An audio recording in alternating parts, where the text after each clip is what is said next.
Lição número 9 do estudo de Atos, Pedro, salvação para todos, tá? Lição de hoje que é a gente que está nesse estudo, né, exaustivo do livro de Atos e aprendendo, né, realmente principalmente, não só ter o conhecimento, mas a aplicabilidade da Bíblia, né? Que é justamente esse o grande objetivo da palavra de Deus, é aplicar, né, o conhecimento, nós podermos sempre dar o nosso melhor para o reino de Deus e para as pessoas e para que o nome de Jesus seja reconhecido. E hoje a gente vai ver a história de Pedro.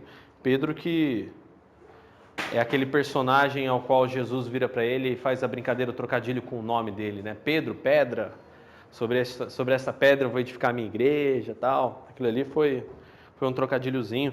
Vamos abrir a Bíblia no texto básico de Atos 9. Atos capítulo 9. Atos capítulo 9.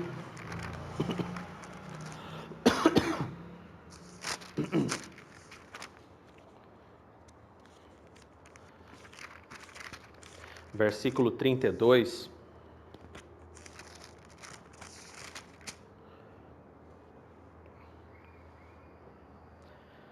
Atos capítulo 9, versículo 32.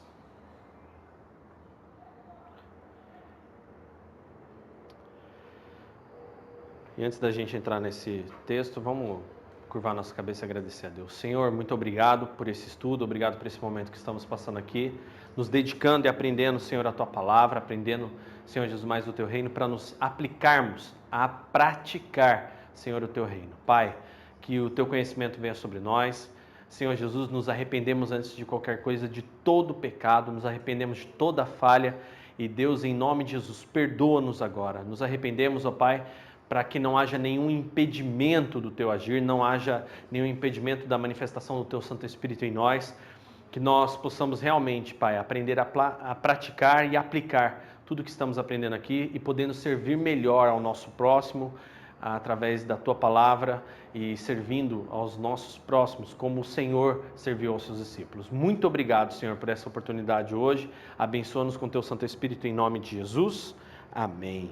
Bom, Atos 9:32 diz o seguinte: passando Pedro por toda parte, desceu também aos santos, né, os cristãos que habitavam em Lida. Versículo 33, encontrou ali um certo homem chamado Enéas, que havia 8 anos jazia de cama, pois era paralítico. Disse-lhe Pedro: Enéas, Jesus Cristo te cura, levanta-te e arruma o teu leito. Ele imediatamente se levantou. Viram-no todos os habitantes de Lida e Sarona, os quais se converteram ao Senhor. Havia em Jope uma discípula por nome de Tabita, nome este que traduzido quer dizer Dorcas. Ela era notável pelas boas obras e esmolas que doava. Versículo 37, ora, aconteceu naqueles dias que ela adoeceu e veio a morrer. E depois de a lavarem, puseram-na no cenáculo. Como Lida era perto de Jope, ouvindo os discípulos que Pedro estava ali, enviaram-lhe 2 homens que pedissem: não demores em vir ter conosco. Pedro atendeu e foi com eles. Tendo chegado, conduziram-no para o cenáculo. E todas as viúvas o cercaram, chorando e mostrando-lhe túnicas e vestidos que Dorcas fizera enquanto estava com elas. Versículo 40, mas Pedro, tendo feito sair todos, pondo-se de joelhos, orou, e voltando-se para o quarto, disse: Tabita, levanta-te. Ela abriu os olhos e, vendo a Pedro, sentou-se. Ele, dando-lhe a mão, levantou-a, e chamando os santos, os cristãos que ali estavam, especialmente as viúvas, apresentou-a viva. Isso se tornou conhecido por toda Jope, e muitos creram no Senhor. Pedro ficou em Jope muitos dias, em casa de um curtidor, né, de couros chamado Simão. E aí, capítulo 10 agora, versículo 1. Morava em Cesareia um homem de nome Cornélio, centurião da corte chamada italiana, piedoso e temente a Deus com toda a sua casa, e que fazia muitas esmolas ao povo e de contínuo orava a Deus. Esse homem observou claramente durante uma visão cerca da hora 9 do dia, um anjo de Deus que se aproximou dele e disse: Cornélio. Este, fixando nele os olhos e possuído de medo, temor, perguntou: que é, Senhor? E o anjo lhe disse: as tuas orações e as tuas esmolas subiram para a memória diante de Deus. Agora envia mensageiros a Jope e manda chamar Simão, que tem por sobrenome Pedro. Ele está hospedado com Simão Curtidor, cuja residência está situada à beira-mar. Versículo 7 de Atos 10. Logo que se retirou, o anjo que lhe falava chamou 2 dos seus domésticos e um soldado piedoso dos que estavam a seu serviço, e havendo-lhes contado tudo, enviou-os a Jope. Versículo 9. No dia seguinte, indo eles de caminho, e estando já perto da cidade, subiu Pedro ao eirado por volta da hora 6ª, a fim de orar. Estando com fome, quis comer, mas enquanto lhe preparavam a comida, sobreveio-lhe um êxtase. Preste bem atenção nisso. Então viu o céu aberto e descendo um objeto como se fosse um grande lençol, o qual era baixado à terra pelas 4 pontas, contendo toda a sorte de quadrúpedes, répteis da terra e aves do céu.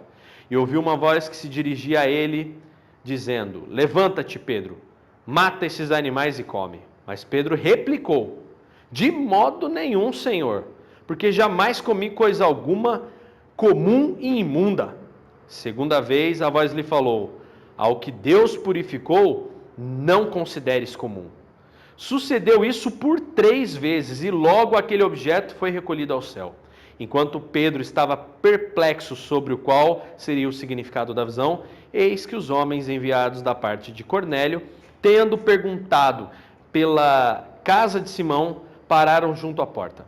E chamando, indagavam se estavam ali hospedados Simão, por sobrenome Pedro. Enquanto meditava Pedro acerca da visão, disse-lhe o Espírito: estão aí 2 homens que te procuram. Levanta-te, pois, desce e vai com eles, nada duvidando, porque eu os enviei. E descendo Pedro para junto dos homens, disse: aqui me tendes, sou eu a quem buscais? A que viestes? Então disseram: o centurião Cornélio, homem reto e temente a Deus, e tendo bom testemunho de toda a nação judaica, foi instruído por um santo anjo para chamar-te à sua casa e ouvir as tuas palavras. Amém?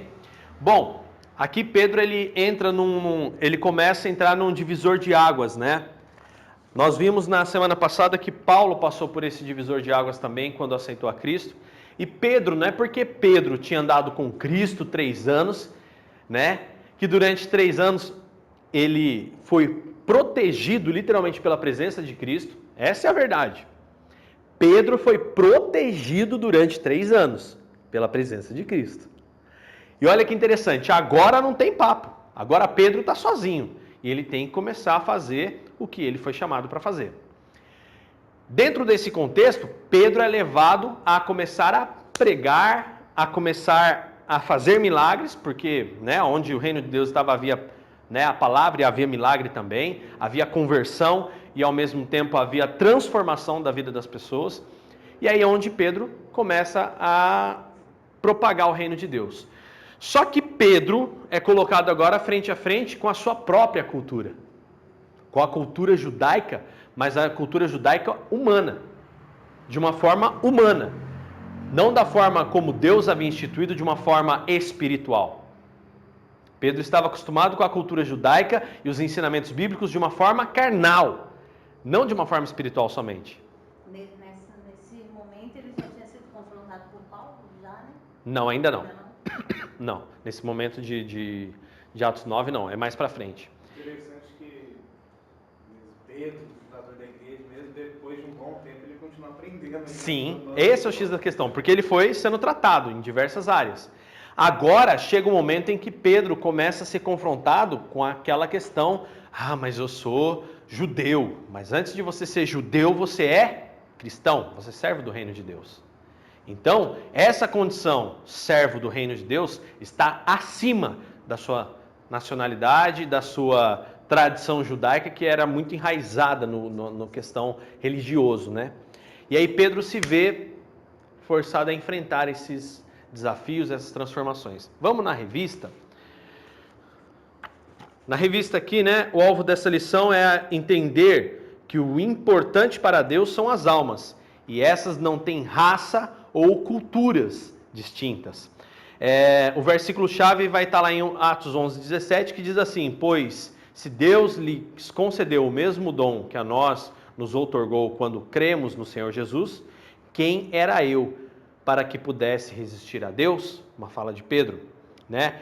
É importante vocês saberem que nessa lição te torna capaz você compreender o quanto importante para Deus são as almas, independente da raça ou cultura delas, tá?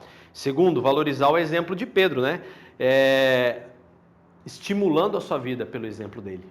E também você passar a agir, buscar seguir esse exemplo de Pedro, né? Tendo como objetivo a evangelização. Não a pessoa em si, mas sim a evangelização, a alma da pessoa. Ontem eu ainda estava conversando com algumas pessoas e as pessoas pontuando, né, a respeito das atitudes de um e de outro, pessoas que tomaram. E eu, durante toda aquela conversa, eu observando toda aquela situação, sabendo do que se trata, eu cheguei e falei para aquela pessoa, falei, olha, você que é uma pessoa mais próxima, você poderia, em vez de questionar, criticar e falar que está errado, como você tem abertura com essa pessoa, você devia ajudá-la e perguntar o que está acontecendo para que essa pessoa esteja tomando atitudes como essa, fora do comum. Por quê? Independente se ele é um pastor, como a gente viu aquele pastor aqui no domingo, reconhecendo a história dele, né? Independente se ele é um pastor ou não, para Cristo, acima de tudo, a salvação conta mais do que o meu chamado pastoral. A minha salvação para Cristo é ainda mais importante que o chamado pastoral. Lógico, eu tenho uma responsabilidade como pastor para com a vida de cada um? Sim.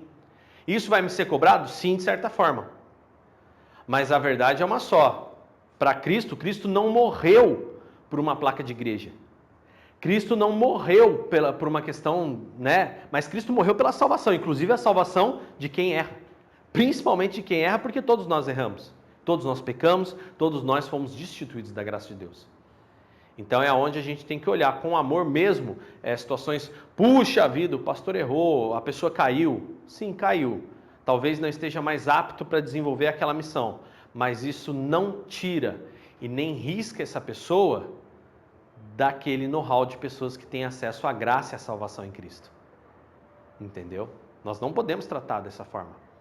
Errou, não tem perfil para isso, não tem como talvez continuar. Realmente talvez não tenha como continuar, ou errou, se arrependeu, nunca mais fez, tem perfil para continuar, isso serve como testemunho? Amém.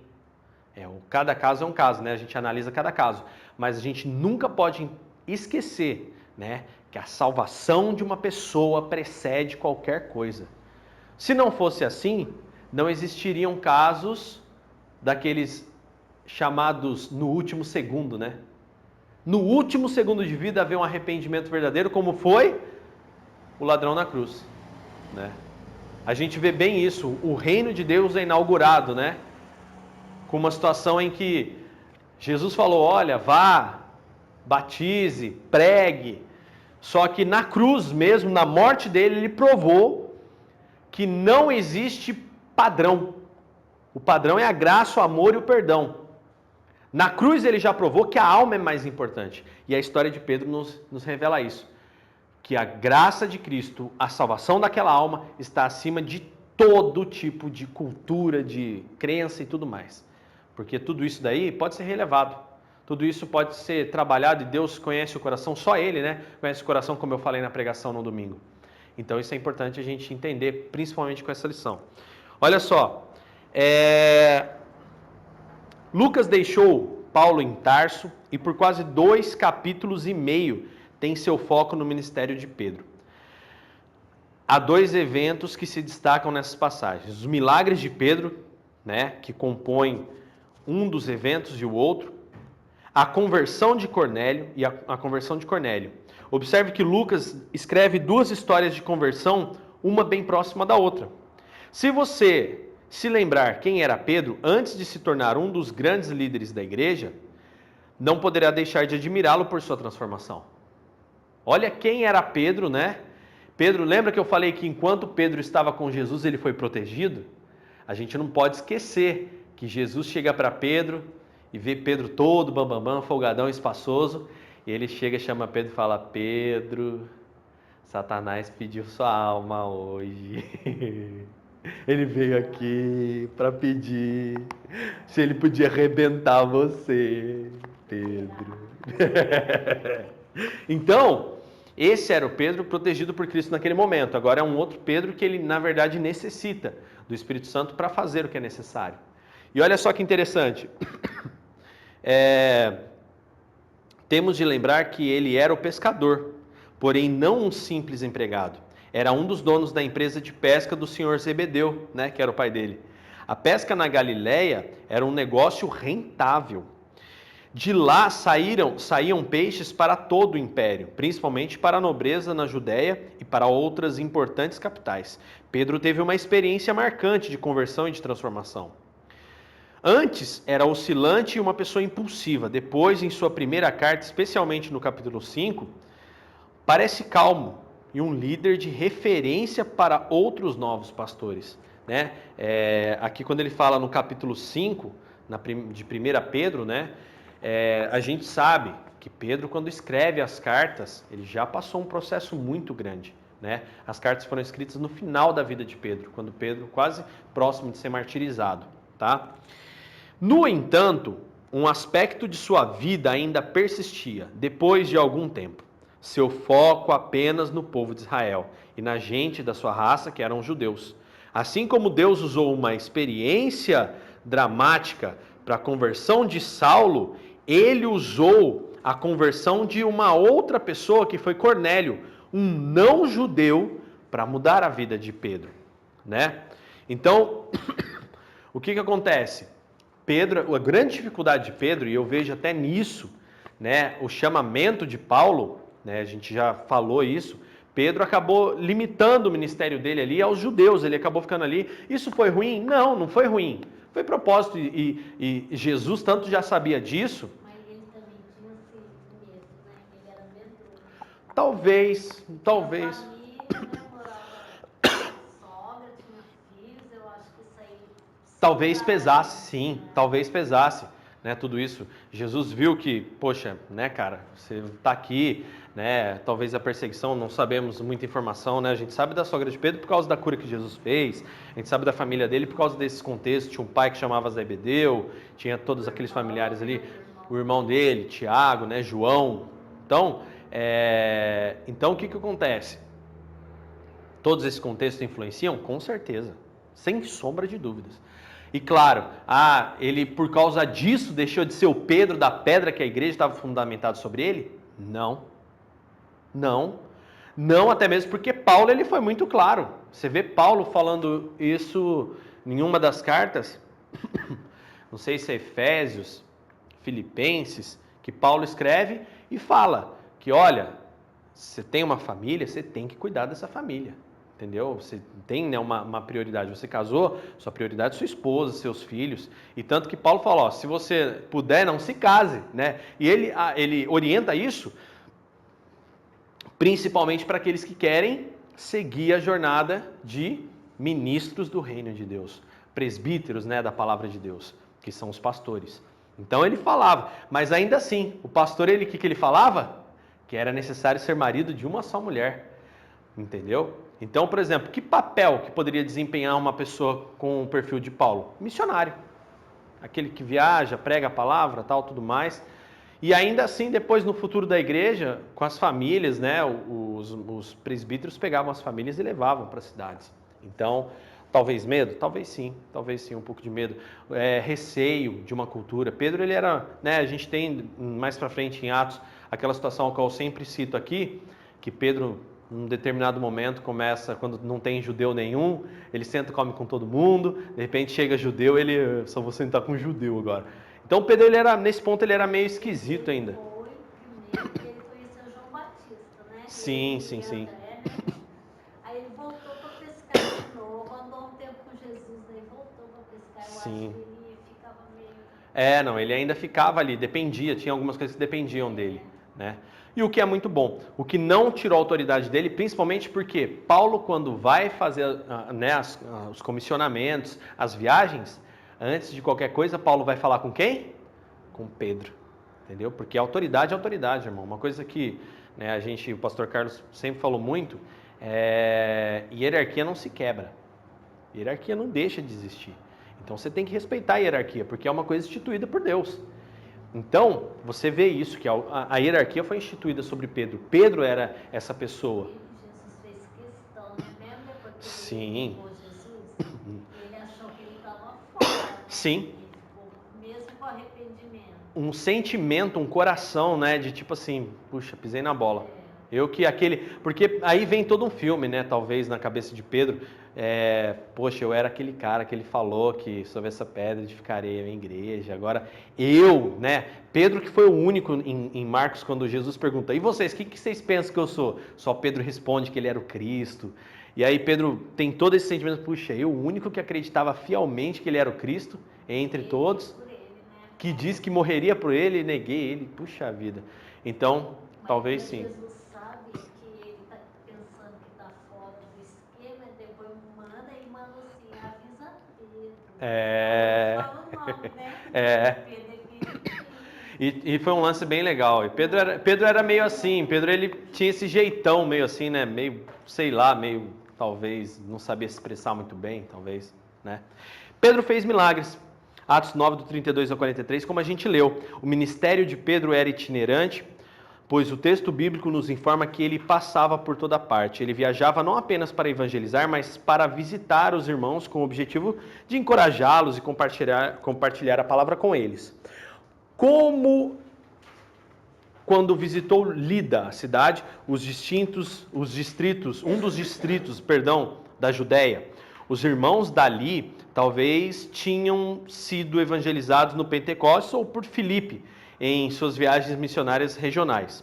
Nessa cidade vivia um homem chamado Enéas, que era paralítico há 8 anos, né? E a gente viu aquela situação. Perto dali em Jope, uma cidade portuária, vivia uma mulher chamada Dorcas, uma discípula muito ativa que costurava para os pobres, e veio a morrer. Pedro atuou realizando milagres na vida de Enéas e na vida de Dorcas, e deixa clara sua instrumentabilidade e seu apostolado. John Stott nos dá 4 razões, das quais 3 vamos comentar aqui, para crer que esses milagres autenticam o ministério de Pedro. Primeiro, Pedro imitou Jesus na maneira de fazer o milagre, tanto na ordem que deu ao coxo para que se levantasse, como na maneira como falou com Dorcas, já falecida. Pedro realizou os milagres do mesmo modo que Jesus. Compare Mateus 9,6 com esse Atos 9,34 e o Marcos 5,41 com Atos 9,40. Segunda coisa, Pedro fez milagres pelo poder de Jesus. Ele não confiou em si mesmo para vencer a doença e a morte, mas fez no nome de Jesus e com oração, né?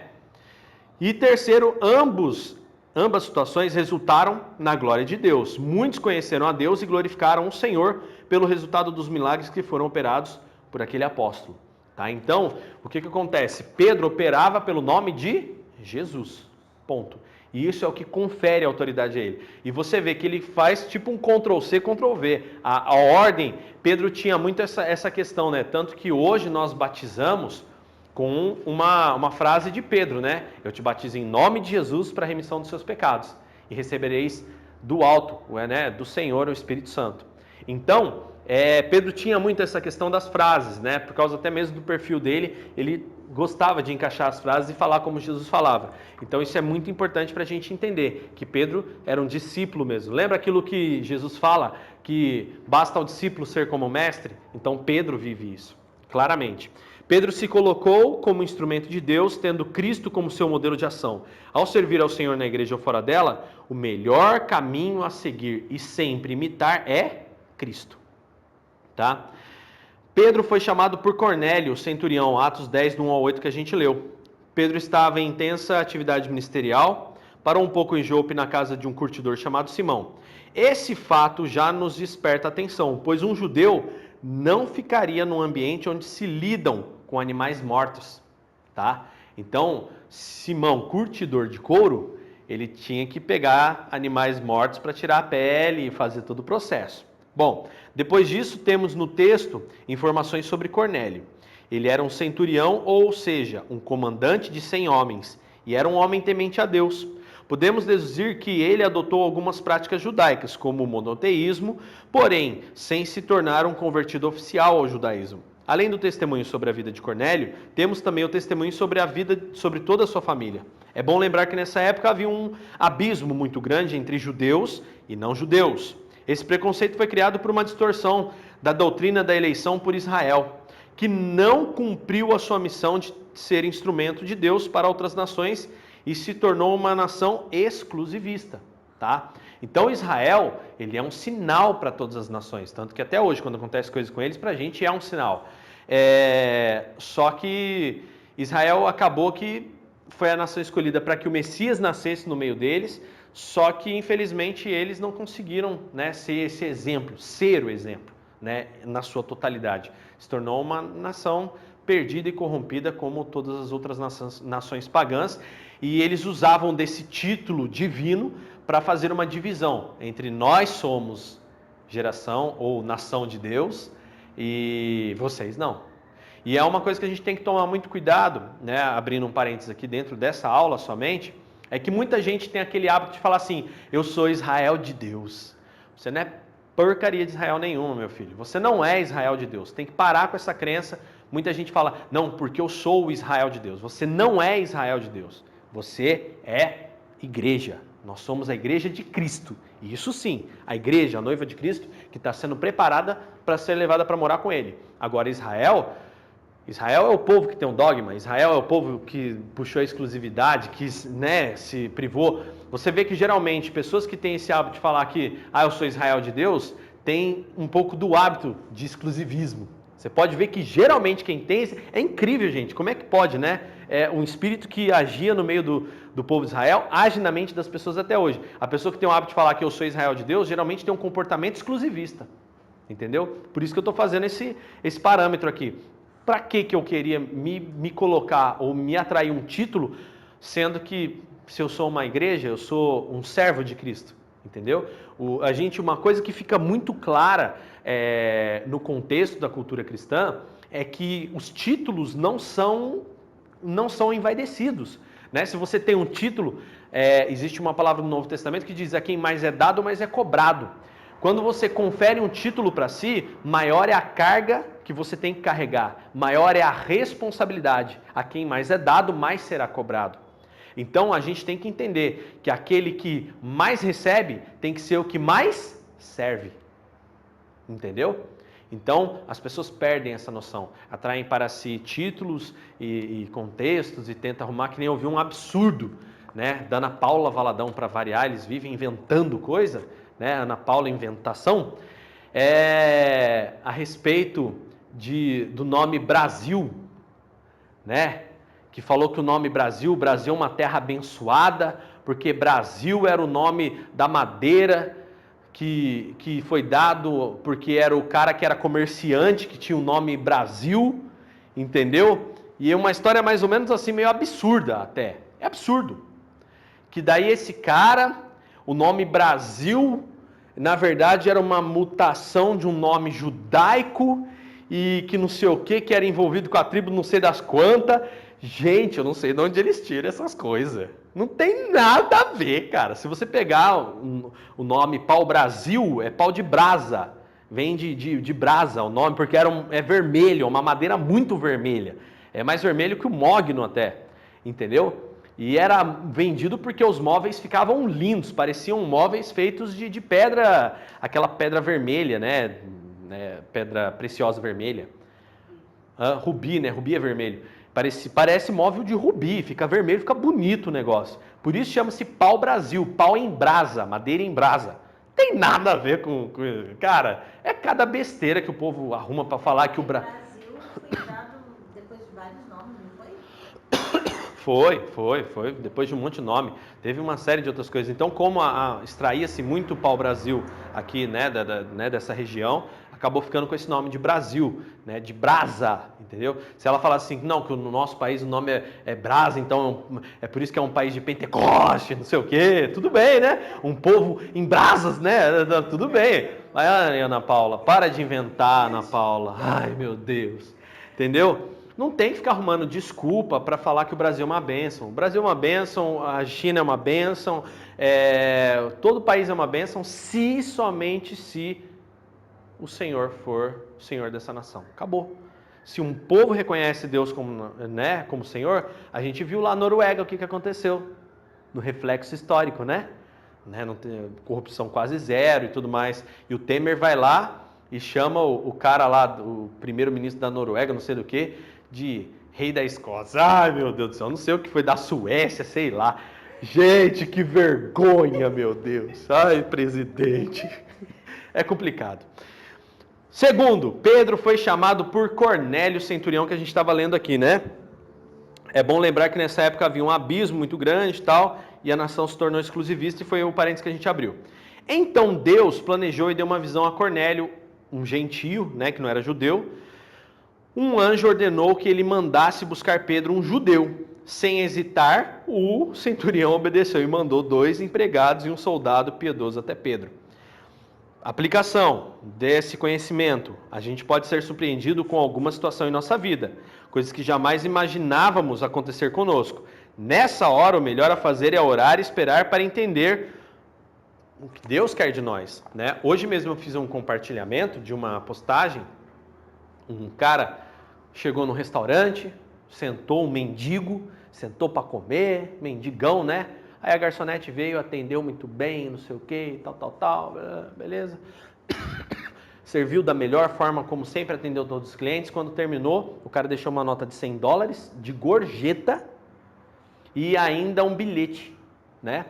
$100 já é uma gorjeta um pouco acima do que seria normal. E um bilhete, falando até o nome da moça é Maria, não sei se você viu o texto lá, e o cara falou, né, que ela é uma pessoa que realmente tudo que ela fizer ela vai ter sucesso na vida e que ela encontrou a verdadeira felicidade, porque ela demonstra que respeita a si própria, ele vê que ela se respeita, principalmente pela forma como ela atende e como ela respeita todas as pessoas ao redor e que ela vai ter sucesso em tudo que ela fizer na vida. Assinado o proprietário da empresa. Olha só, a assinatura era do dono da rede de restaurante lá, que, né, a mulher não reconheceu o cara. Então, você olha que situação, né? Às vezes você olha assim, ele veio disfarçado de mendigo para ser atendido e avaliar o atendimento da empresa. Pensa, cara. Tem um programa assim, que até acho que o Fantástico andou fazendo isso, disfarçava o proprietário da empresa como funcionário, né, novato dentro da empresa, esses negócios. Ralava, o cara rala, né? O cara vai lá e rala, trabalha que nem louco. Aquele cara que é cristão, né? Isso, o cara lá que é cristão falou, tudo deu orientação. E o cara ficou emocionadão, né? Legal pra caramba. Então, aí o legal cristão nisso é você vê que você pode ficar diante de uma situação como essa. Para Pedro era a mesma coisa.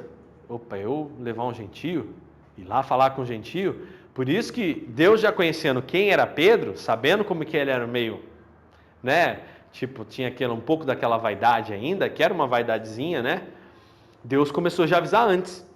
Pedro recebeu uma visão extraordinária.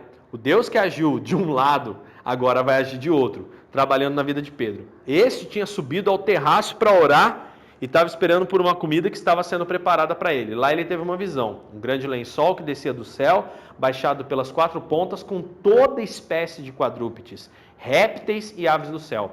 Apareciam juntas criaturas puras e impuras, entre aspas, né? Então uma voz ordenou a Pedro que matasse e comesse daqueles animais. Pedro negou veementemente, como era característico de seu temperamento, né? Contudo, a voz respondeu: ao que Deus purificou, não consideres comum ou impuro, né? A palavra traduzida por comum também pode ser traduzida por impuro, aí, acabei de dizer. Isso se repetiu por 3 vezes. Já reparou que com Pedro tudo tinha que... Vem a primeira, aí vem a segunda, na terceira, cara, é a terceira vez que eu estou falando com você, velho. Você me nega 3 vezes, eu te pergunto 3 vezes, entendeu? Pedro, o homem dos 3, né? A visão de Pedro, né, deixou Pedro confuso e sem entender o que Deus realmente queria dele. Enquanto pensava e meditava a respeito daquela visão, os homens chegaram à sua procura. Logo, o Espírito Santo falou a Pedro que os acompanhasse porque eram enviados por Deus. A expressão nada duvidando pode também ser traduzida como sem fazer distinção, né? Talvez se referindo ao preconceito que poderia atrapalhar Pedro nessa nova missão. O apóstolo se apresentou aos homens e aqui de novo temos uma nota a respeito de Cornélio. Era homem bem conceituado por toda a nação judaica e tinha recebido a mensagem de um anjo para que mandasse chamar Pedro. Não havia motivo então para duvidar. Pedro tinha uma visão e o testemunho de que Deus falara com Cornélio também. Além disso, estava claro que Deus tinha um propósito que contrariava o sistema em que Pedro tinha sido educado e até sua crença por tanto tempo. Então, uma coisa interessante, né, que a gente vê aqui na cultura, né, quando a gente está aprendendo a cultura cristã, puxa, Dani, mas meu pai e minha mãe eram muito bonzinhos, eles eram muito honestos, me ensinaram a verdade, me ensinaram coisas boas, não jogamos fora, porque Deus não chega aqui e joga fora a cultura de Pedro. Mas Deus pega sim aquilo que era desnecessário, que Pedro achava que era algo justo, né, ou bom, e Pedro faz assim, ó, juk, e Deus, né, faz assim com Pedro, junta aí, joga fora. Por quê? Pedro, aqui nesse momento não cabe esse seu aprendizado de cultura, que os seus pais te ensinaram, que a sua tradição te... Acabou, Pedro, acabou, filhão, joga fora, né? Então, que áreas da nossa vida, às vezes, a gente aprendeu e valores, né? Valores não, crenças, né? Porque valor é amor, perdão, essas coisas são valores. Agora, crença, por exemplo, mulher não pode cortar cabelo, né? Mulher não pode andar de calça. Isso não é valor, isso é crença. E cada um tem a sua. Então, são crenças que foram construídas e que atrapalhavam o avanço do reino de Deus. E Deus estava tratando aquelas crenças para que o resultado acontecesse, que era a salvação de almas. Então, que crenças talvez Deus esteja querendo quebrar na minha vida? Que crenças talvez Deus esteja querendo modificar no meu coração? Crenças e não valores. Entendeu? Então é bom a gente atentar por isso, porque o primordial sempre é a alma de uma pessoa. Então, avalie suas crenças. Avalie suas crenças, avalie suas crenças, avalie suas crenças. E quando avaliei, mudei. O que mais? E o que mais? E o que mais? Porque é aquele processo, né? Melhorei. E o que pode ser ainda melhorado? Entendeu? Tem uma frase que a gente fala principalmente dentro de treinamentos e dentro das empresas, quebre suas crenças e valorize ainda mais os seus valores, né? E multiplique os seus valores. O que é valor? É amor, é perdão, é misericórdia, é carinho, né? Isso são valores. Você quer ver, dentro da cultura cristã, a gente é embasado sobre valores. Pega Gálatas 5:22, você vai ver. Puramente valores.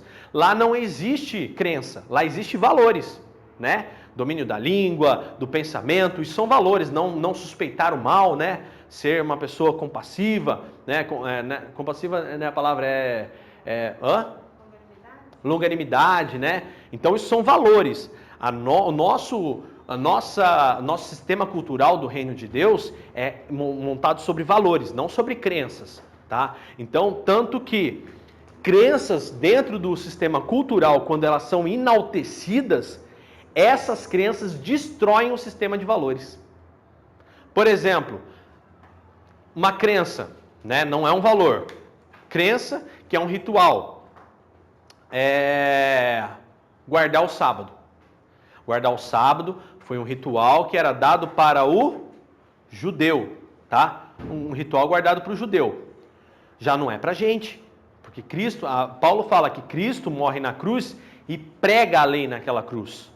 Consigo, a lei estava pregada. Porque Jesus mesmo falou, olha, no meu sangue eu faço uma nova aliança. Então a velha aliança está destituída. Então foi feita uma nova aliança e o que regia essa nova aliança foi pregado por Cristo durante 3 anos. Acabou. Então foram novas crenças instaladas, novas crenças criadas e aí a gente vai trabalhando. Por exemplo, uma crença que na época de Paulo era muito rigorosa e muito vigente e hoje em dia já não existe mais, por exemplo, Paulo chegar e falar assim, ó, mulher na congregação não pode abrir a boca. Isso era uma crença de Paulo. Porque, olha, começa falatório, começa o quê? Entendeu? Ficava, né? Terrível, né? E aí? Crença.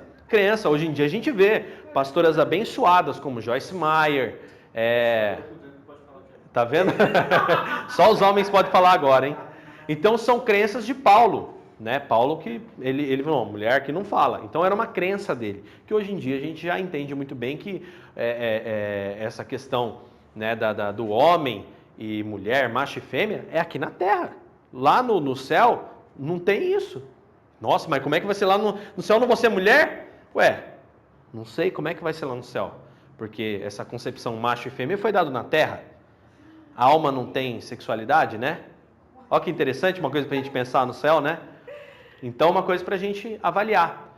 Então, é importante a gente entender isso, né? Que crenças sempre têm que ser quebradas quando você tem que atingir e os valores têm que se permanecer sempre protegidos. Por que a gente segue todas as outras coisas que Paulo fala na hora de escolher um presbítero e não segue isso? Fala da mulher, ninguém mais quer saber disso. Por causa disso, porque existem crenças que a gente quebra, que a gente vê que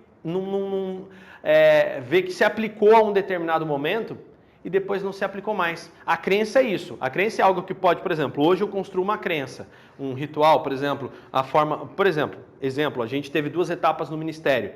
A gente tinha uma crença que, poxa, peraí, vamos fazer assim. Eu mesmo falei, olha, eu acredito que tinha que ser assim, lembra? Olha, eu acredito que tem que ser assim, assim, assim. Eu vi que pelos resultados não adiantou. Entendeu? Não adiantou. Então, quando a gente chegou aqui, eu falei, não, a gente não vai, vamos ter que mudar essa crença, porque não vai ser isso. Eu fiz todos aqueles padrões e não deu resultado. Eu tive o mesmo problema. A gente minimizou, mas não resolveu. E aí é onde você vê que, às vezes, você acaba desprendendo muita energia e perdendo muito tempo com isso.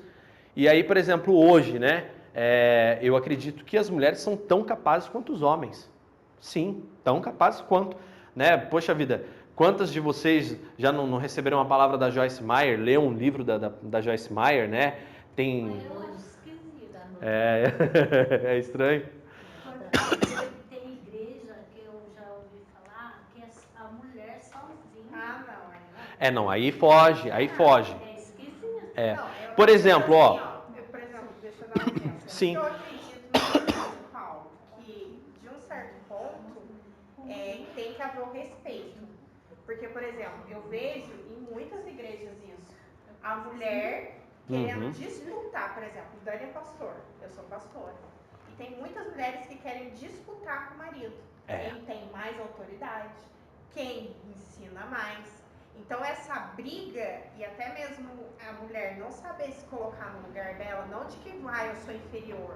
Não, mas respeitar a autoridade. Eu ajudo isso. ele, entendeu? Mas ele está na Ajudadora. Entendeu? Ele é o cabeça. Isso.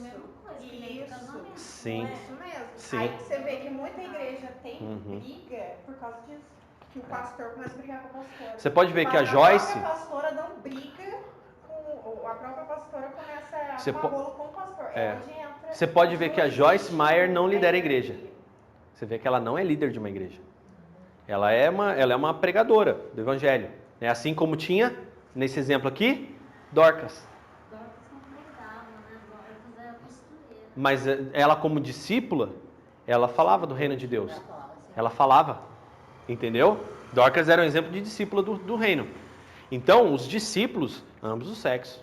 Então, é aquilo que eu falei. Existem algumas crenças que vão mudando com o passar dos tempos. Por exemplo, um exemplo disso, de crença, é essa questão, por exemplo, de calça comprida e saia. Isso é uma crença. Eu tenho um casal de pastores, são amigos meus, e que ele não tem perfil de liderança. Nenhum. E ela tem. É ela que sempre dirigiu as igrejas por onde eles passaram e continua até hoje. Isso mas é só que não existe uma dificuldade. Essa coisa de briga. Você não vê. Eles lutando entre eles. Você não vê. Mas é sempre ela quem tem a palavra, entendeu? Ele decide muita coisa dentro da igreja, porque ele sempre é colocado, mas acaba assim, ela pregando, ela dirigindo a igreja, ela aconselhando, porque era complicado. Tem que haver equilíbrio. Embora ela tenha um potencial gigantesco, ela tem que reconhecer. Se no momento ele falar, mulher, não, né? Ela sempre aceitou. É isso aí. Então a liderança é isso aí, entendeu? A liderança é isso aí. Se ele falar mulher não, Não, acabou. Infelizmente. Quando ela adoeceu, que ela se afastou, a igreja quase que fechava as portas.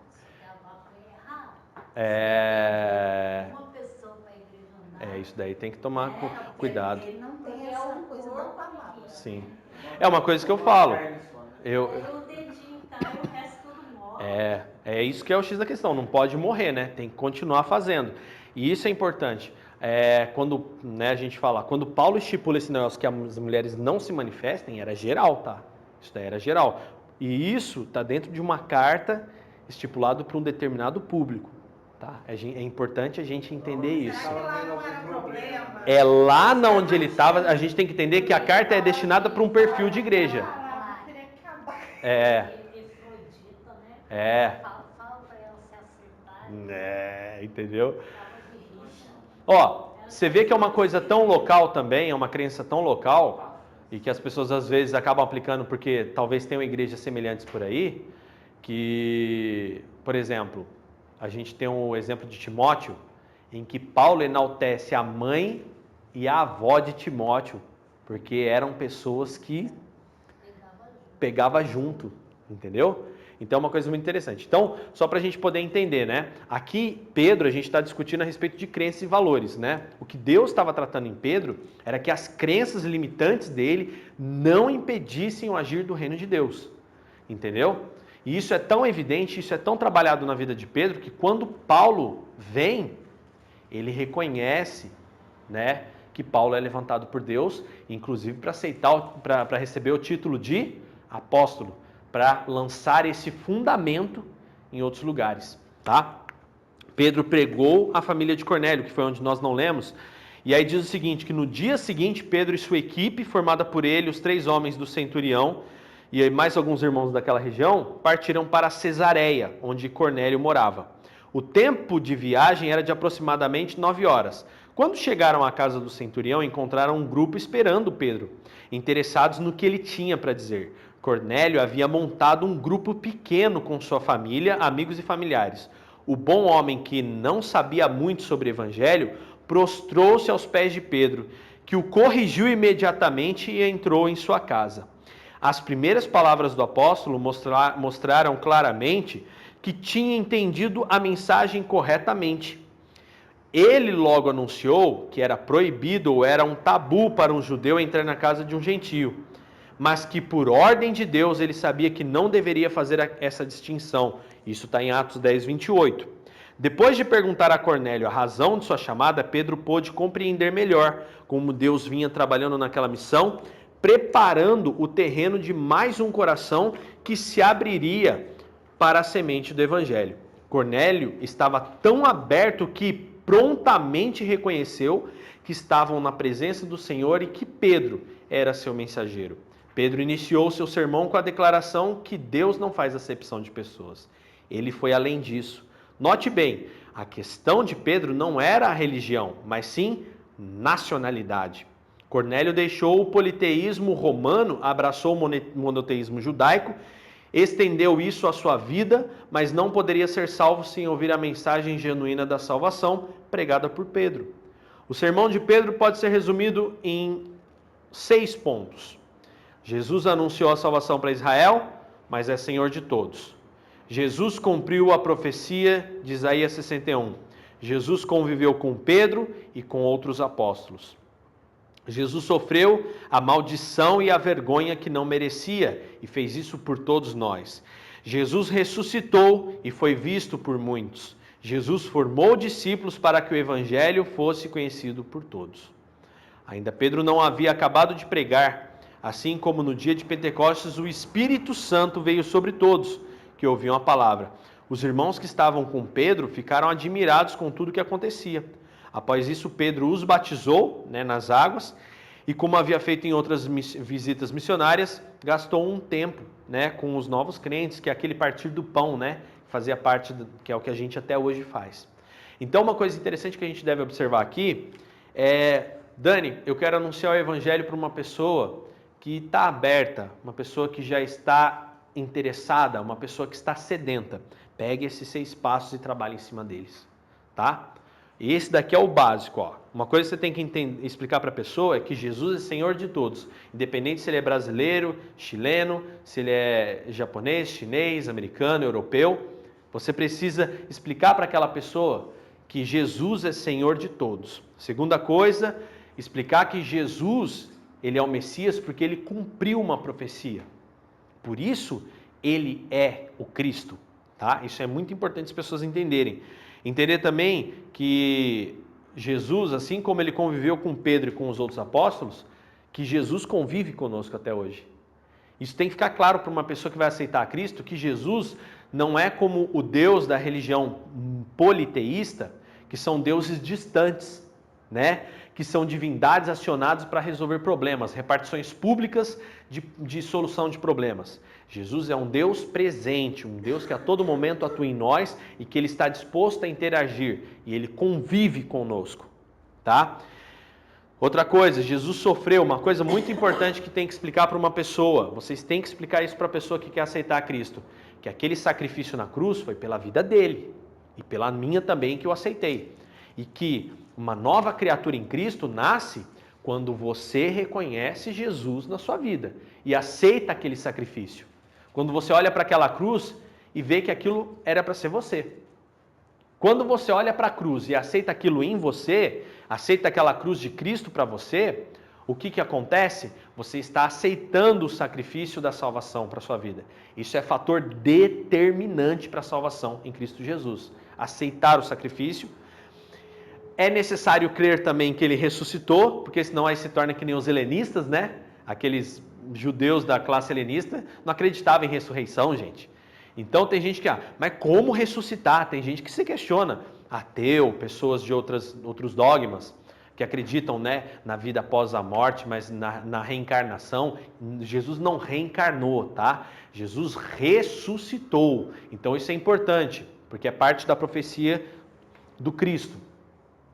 E ainda foi visto por muitos. E Jesus formou discípulos. Então, é outra coisa também importante explicar para uma pessoa que vem para Cristo. É que essa pessoa agora vai aprender para ensinar.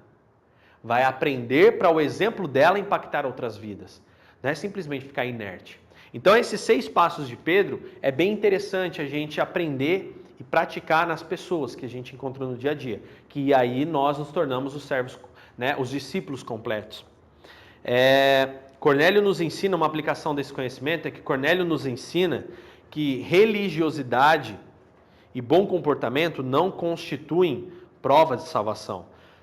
Apenas o crer em Cristo é suficiente. Além disso, a história de Pedro e Cornélio nos ensina a evangelizar todas as pessoas, independente de classe social, origem, raça ou até mesmo credo delas, que são as crenças delas.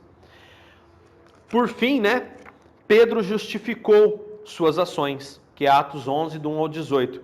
Assim que a notícia chegou em Jerusalém, Pedro foi questionado sobre o que havia sucedido. Então ele explicou tudo com detalhes, como tinha acontecido, que é Atos 11, do 4 ao 18. Pedro narrou como Deus trabalhara concomitantemente nos dois lados, mostrando a ele e a Cornélio que deveriam se encontrar. Pedro manteve a ordem cronológica, né? Seu relato foi preciso e deu aos irmãos a chance de reviver a experiência com ele. 4 pontos são marcantes na revisão que Pedro fez em sua história com os gentios. Primeiro, a visão sobre a queda das barreiras étnicas veio de Deus.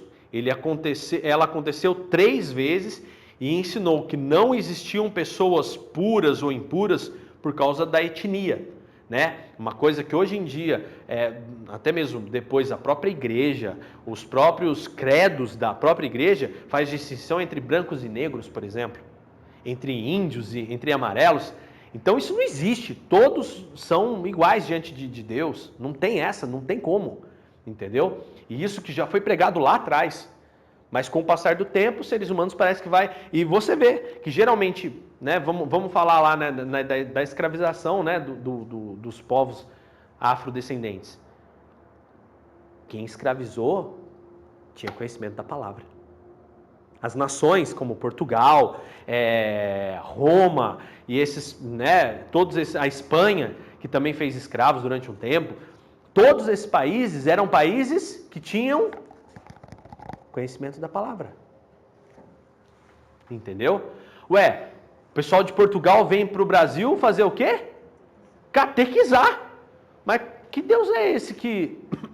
Por que o meu irmão é escravo por causa da cor dele? Não faz sentido. Então a gente tem que entender muito bem esse conceito. Por quê? Para não recorrer a erros históricos, né? Erros que se tornaram tão drásticos. Eu acho assim, eles vieram ensinar, mas eles impuseram. Desde as cruzadas. Então, Desde as cruzadas. Deus não aceita, né? Não, imposição. Liberdade. Sim. Aí eles obrigavam o índio a ser da mesma religião. Sim. E aí trazia os negros escravizados ainda para ajudar. Gente, isso não faz sentido nenhum. Então é importante a gente entender que no reino de Deus, na cultura de Cristo, não existe barreiras étnicas, não existem barreiras raciais. 2. A ordem para seguir os servos de Cornélio também veio de Deus. Enquanto meditava Pedro acerca da visão, disse-lhe o Espírito: estão aí 2 homens que te procuram. Levanta-te, pois, desce e vai com eles, nada duvidando, porque eu os enviei. Então uma coisa interessante também é que tem momento que Deus vai chegar e vai falar assim: vai porque eu estou mandando. Entendeu? Ordens a serem seguidas. Isso daí vai ter hora que Deus vai dar ordem pra gente. Vai e faz. Puxa, eu não queria, mas você vai. Você vai ter que fazer. E acabou. São ordens. Uma coisa que hoje em dia, né, só agora abrindo um leque nesse item 2, é que tipo assim, Deus não me obriga a fazer nada. Não, realmente ele não obriga. Ele só pede. Ele dá uma ordem. Você faz um favor? Faça isso para mim. Você pode fazer um favor? Então faça isso. Né? Deus não te obriga realmente, mas Paulo usa uma frase muito interessante para descrever esse relacionamento de obediência às ordens divinas, que Paulo fala que ele é escravo por amor, né? Por amor a Cristo. Ele é escravo de uma causa por amor a Cristo. Ele, na verdade, ele não enxerga outra situação para isso acontecer. Então, existem esse evangelho, né? A gente tem o evangelho raiz e o evangelho Nutella, né? O evangelho Nutella é aquele, não, amado, querido, ungido, cheio do óleo da unção, senta aí. Deus te obrigar? Não, Deus não te obriga a fazer nada. Você tem que ficar bem consigo mesmo, a todo momento. Você tem que só sorrir. Sua vida é pétalas de rosas chovendo do céu, como um filme de romance. Não é.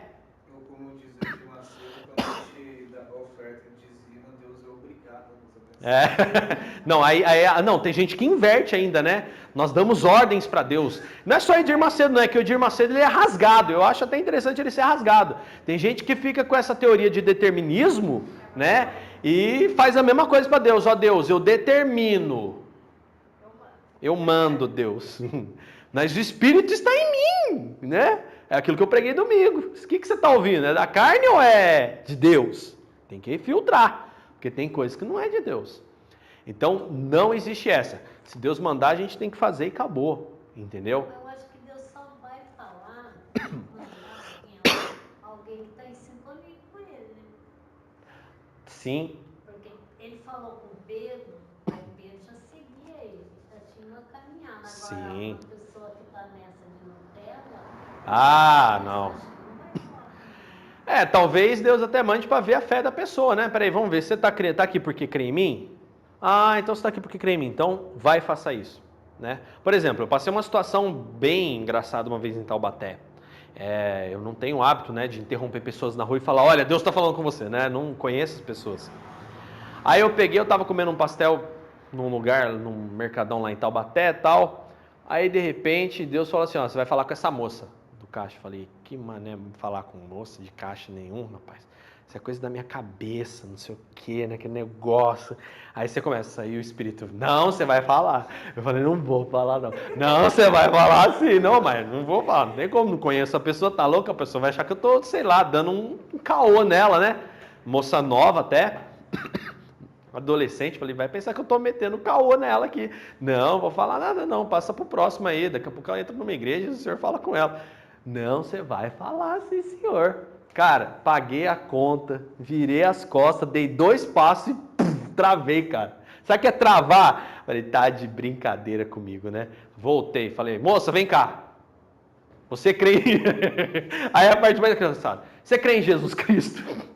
Ah, no que eu perguntei se você crê em Jesus Cristo, a menina começou a chorar, cara. Aí eu falei com ela e entreguei algo que Deus colocou no meu coração. Ela acabou de chorar na minha frente porque ela falou que ela tinha pedido aquela situação ali. Foi justamente o que ela pediu para Deus. Falou que ela queria uma pessoa que nunca viu ela na vida, num lugar que não tivesse nada a ver, que ela não estivesse esperando, e eu tava ali. Entendeu? Mas foi engraçado, porque eu virei as costas andando mesmo, aí pum, travei, cara. Falei, eita, a velha e boa consciência do servo, né? Tá bom, eu vou lá. Aí voltei. Aí falei com a moça. Justamente porque eu passei uma situação assim também. Mas porque quando a gente vai orar, quando a gente vem pra Deus, aquela coisa toda, você fala assim, usa-me da maneira como o Senhor quiser. É, tem tudo isso também. Essa liberdade Sim. do Espírito Santo agir. E vai chegar uma hora que ele vai precisar. Sim, aí você não lembra da oração que você fez lá atrás. Eu tô aqui disposta a ser rezada por Deus. Ele me aqui na saúde, na doença. Por que eu tô doente? Cara, já passei umas situações... Assim, não é uma coisa que acontece toda semana, que nem eu vejo as pessoas, né? Tipo assim, cara... O cara tá na rua, tipo, 3, 4, 5 pessoas no mesmo dia. O cara, agora você, garoto de recado agora, acabou a palavra, não precisa, não, rasga todas as Bíblias que tem, né? Existe profeta ainda. Misericórdia. Entendeu? Ainda existe profeta. Aquele dia que vocês deixaram na rodoviária, tava conversando com uma moça, assim, uma besteira. Falando de ônibus, se eu sabia o ônibus. Aí o motorista do ônibus desceu e ficou em pé. Mas tu já olha pra outra, assim, estranho, né? Aí ele veio, chamou a moça que estava conversando comigo e falou assim, vem aqui um pouquinho. Ela falou, não, vem você aqui. Olha, tá certo. Aí ele falou, não, tem uma coisa pra falar com você. Não, fala aqui. Aí ele veio. Aí ele falou que eu tinha mandado ele falando isso aqui. E eu ouvi mais ou menos assim, né? Sim, sim. Deixa eu escutar aí, qual que é o recado? Daí ele pegou, foi e entrou no ônibus. Ela olhou pra mim e falou, tá maluco? Tá me paquerando. Aí, viu? Aí eu falei, Nice. ele falou, não, eu acredito. Ele falou que não conseguia ligar o ônibus e sair sem falar com ela. Nossa, Deus do céu. Por isso que eu falei, tem isso daí. Mas quando eu peguei, é aquilo que eu falei. Existe todo um contexto, né? Existe todo um contexto. Que nem, por exemplo, eu voltei, eu fiz o cheque. Antes de eu começar a falar com a garota, eu falei, Deus, se o Senhor é realmente que está na frente disso, eu quero um sinal. Né? Assim como Pedro. Pedro precisou receber um sinal. Então é interessante a gente pedir esses sinais, é bem interessante. Aí eu perguntei para ela, você acredita em Jesus? Aí a moça já chorou. Quando eu perguntei se acredita em Jesus, começou a chorar. E teve, né, outras situações também, que daí é tipo chaleira, tá ligado? Você tá lá, de repente, Deus, agora é a sua vez, tá ligado? Tipo, agora é com você. Não vou. Não, é pra você ir lá, na igreja, sentado lá de boa, né, recebendo a palavra. Tá, de repente o Espírito, você vai lá, vai pegar o microfone da mão dela e vai falar o que eu tô mandando. Que mané, levantar no meio da igreja, sair no meio da igreja, pegar o microfone da mão de pregador, sair falando que tá doido, rapaz. Aí, nossa, cara, tremia toda, assim, ó, gelado. Aí eu peguei, e eu naquele diálogo, entendeu? Aí eu falei, mano, não pode ser uma coisa de mim. Aí eu abri a Bíblia e falei, Deus, então fala comigo aqui, alguma coisa eu vou saber. No que eu abri a Bíblia, uma palavra dura, cajadada, sabe? Cajadada braba mesmo, assim, tipo, pra quebrar as 2 pernas mesmo, assim, da ovelhinha. Aí eu olhei e falei, Deus do céu. Aí entra naquele acordo, né? Tipo Pedro, assim, eu vou, mas, né, facilita aí o processo. Eu vou, sentado. Eu vou, mas me toma e me leva. Pra quê, velho? Esse papo de me toma e me leva. Nunca mais eu faço isso. Sério. Eu sei que quando eu abri o olho, eu tava com o microfone na mão e a pregadora embaixo do braço. Desse jeito. Mas assim, Daniel, acontece toda semana? Claro que não, tá louco? Isso daí não é. Isso não é normal não, gente. É igual andar sobre as águas. Jesus caminhou sobre as águas, Pedro afundou, ele pega Pedro, tira da água e entra no barco. Vamos de barco. Andar sobre as águas é só 1 minuto ali. É milagre, é agir sobrenatural. Aconteceram outras vezes? Sim, mas tipo assim, Daniel, se você, num prazo de 10 anos, quantas vezes isso aconteceu? 2, 3, entendeu? Em 10 anos de vida. Então não é uma coisa corriqueira, tá? Porque eu acredito, gente, é uma coisa importante até pra gente entender. Se Deus começar a agir assim, nesses insights, né, que acontece, não tem para que Bíblia, não tem para que palavra, não tem para que pregação, é só reteté, palavra reteté, gritaria, reteté e revelação e não sei o quê. Acabou. Aí, se a diferença do cristão está na palavra, entendeu? Se Jesus permitiu que a imprensa gráfica evoluísse e a gente tivesse Bíblia pequena, grande, média, 10 mil traduções só na língua portuguesa, e celular, e não sei o quê, e livro de manual bíblico para você entender melhor o contexto da Bíblia. Se Deus permitiu tudo isso, vamos lá, quantos livros e quantas Bíblias existem versus quantos profetas? Muito mais Bíblias, você concorda? Então significa que se Deus está permitindo isso, é sinal que Ele quer que eu leia, concorda comigo? Então é uma questão de lógica. Então, eu acredito dessa forma e até mesmo na Bíblia. Você vê os relatos miraculosos na Bíblia, são muitos. Mas se você pegar os pontos de milagres e depois pegar, isso no Novo Testamento, tá? E depois começar a pegar os pontos de aplicação da palavra, ensinamento e prática do reino, você tem muito mais pontos e ensinos de prática do que relatos de sinais miraculosos. Você pode ver que Paulo praticamente não relata sinal miraculoso nenhum. Ele só ensina. Entendeu? João fala, se fosse narrar tudo, não ia ter papel. Não ia ter nem papel. Entendeu? Jesus, né? Os milagres que Jesus operou. Gente, 5.000 homens, só homens, fora mulheres e crianças, relatado na divisão de pães e peixes. Imagina quanto milagre Jesus não fez. Então, por exemplo, assim, se o milagre fosse tão importante, eles iriam se esforçar para escrever todos os milagres, concorda comigo? Então eles preferiram priorizar o ensino, entendeu? Que era o que era importante. Tanto que você vê isso relatado em Marcos. No começo de Marcos já está relatado, olha, vamos embora porque precisamos pregar. Ele não fala que precisamos fazer sinais. Ele fala, e ele ainda fala para os primeiros milagres, não conta para ninguém esse milagre não, fica quietinho. Porque Jesus não queria que as pessoas o seguissem pelo milagre. Jesus queria que as pessoas o seguissem pela mensagem. Viemos para pregar o reino. Então, tem hora que a gente vai ter que receber ordem. E aí você tem que entrar num negócio aí, faz um acordo e obedece, irmão. Não tem conversa não. Terceiro, a ação preparatória de Deus. Assim que chegou ao seu destino, ele ouviu Cornélio o porquê de ter sido chamado e como Deus preparou e também a Cornélio para o encontro, tá? Então tem todo um contexto, né? Como o meu exemplo aqui, aquela garota que eu nunca mais vi na minha vida lá em Taubaté. Houve um preparo do lado dela também, entendeu? O próprio Espírito levou ela a fazer essa oração absurda pedindo algo para Deus. Que alguém encontrasse no caminho dela e falasse aquilo que Deus usou minha vida para falar. Então, Deus prepara toda a ocasião, Deus prepara o coração das pessoas. E por fim, a vinda do Espírito Santo, né? Pedro ainda estava falando quando o Espírito Santo veio sobre aquele povo. E as semelhanças com o dia de Pentecostes foram muitas, tá? Depois disso, e da pergunta de Pedro em Atos 11 e 17, os irmãos aceitaram as explicações e louvaram a Deus com Pedro. É importante a gente entender que acontece o mesmo movimento de Pentecostes na casa de Cornélio. Por quê, Dani? Pelo seguinte, porque era a forma como Pedro aprendeu a identificar a manifestação do Espírito. Então Deus precisava dar um sinal para Pedro que aquilo que estava acontecendo era dele.